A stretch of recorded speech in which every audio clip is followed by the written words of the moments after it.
James and the Giant Peach, chapter 37.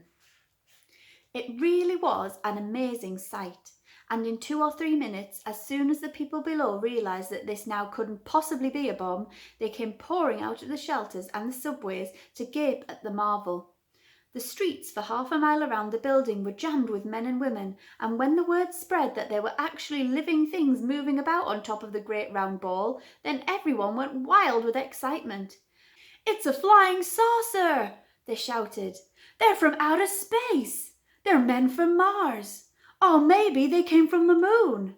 And a man who had a pair of binoculars to his eyes said, "They look pretty peculiar to me, I'll tell you that." Police cars and fire engines came screaming in from all over the city and pulled up outside the Empire State Building. 200 firemen and 600 policemen swarmed into the building and went up the elevators as high as they could go. Then they poured out onto the observation roof, which is the place where tourists stand, just at the bottom of the big spike.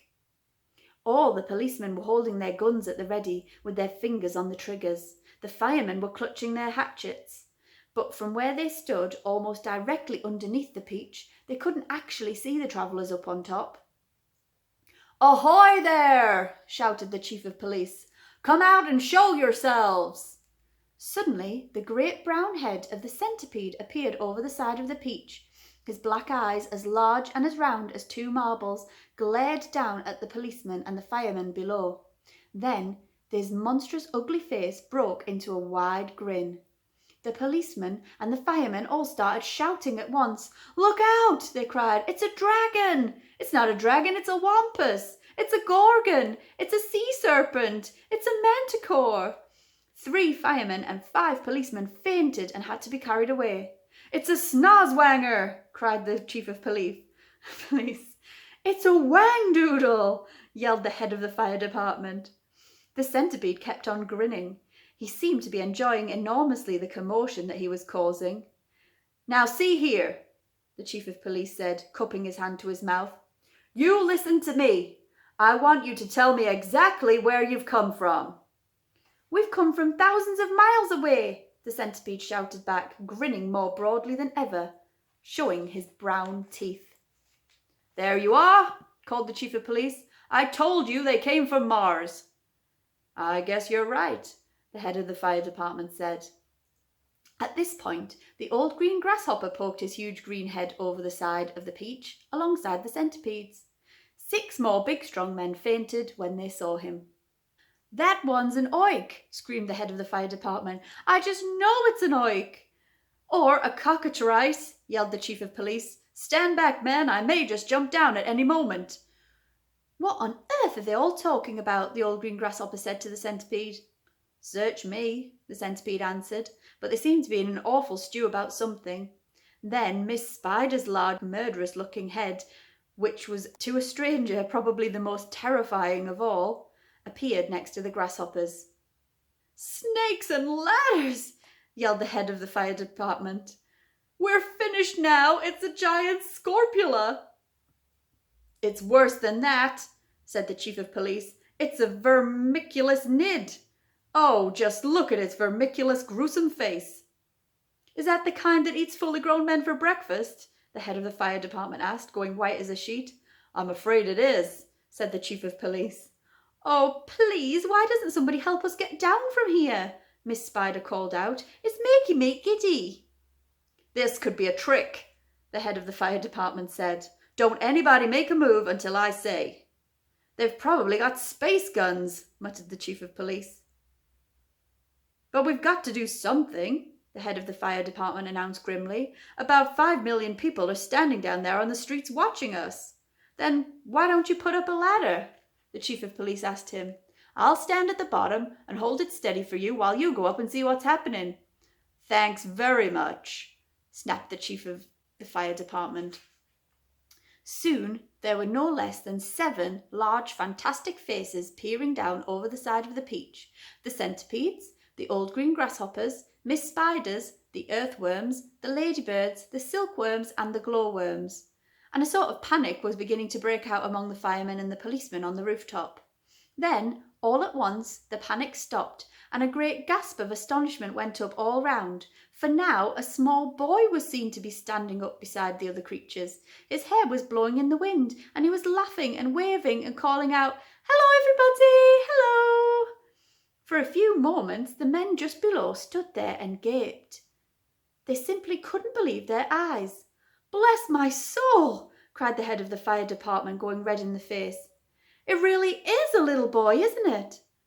"Don't be frightened of us, please," James called out. "We're so glad to be here." "What about those others beside you?" shouted the chief of police. "Are any of them dangerous?" "Of course they're not dangerous," James answered. "They're the nicest creatures in the world. Allow me to introduce them to you one by one, and I'm sure you'll believe me. My friends, this is the centipede, and let me make it known. He is so sweet and gentle that, although he's overgrown, the Queen of Spain again and again has summoned him by phone to babysit and sing and knit and be a chaperone. When nurse is off and all the royal children are alone, small wonder, said a fireman, they're no longer on the throne. The earthworm, on the other hand, said James, beginning to expand, is great for digging up the land and making old soils newer. Moreover, you should understand, he would be absolutely grand for digging subway tunnels and for making you a sewer. The earthworm blushed and beamed with pride. Miss Spider clapped and cheered and cried, could any words be truer? And the grasshopper, ladies and gents, is a boon in millions and millions of ways. You only have to ask him to give you a tune, and he plays and plays and plays. He is a toy for your children, he's perfectly sweet. There's nothing so good in the shops. You've only got to tickle the soles of his feet, and he hops and he hops and he hops. He can't be very fierce, exclaimed the head of all the cops.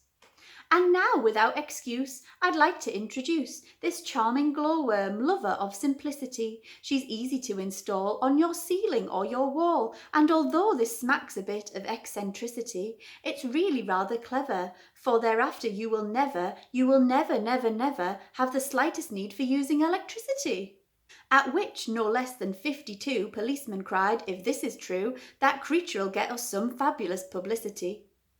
And here we have Miss Spider with a mile of thread inside her, who has personally requested me to say that she's never met Miss Muffet on her charming little tuffet. If she had, she'd not have frightened her away. Should her looks sometimes alarm you, then I don't think it would harm you to repeat at least 100 times a day, I must never kill a spider, I must only help and guide her, and invite her in the nursery to play. The police all nodded slightly, and the fireman smiled politely, and about a dozen people cried hooray!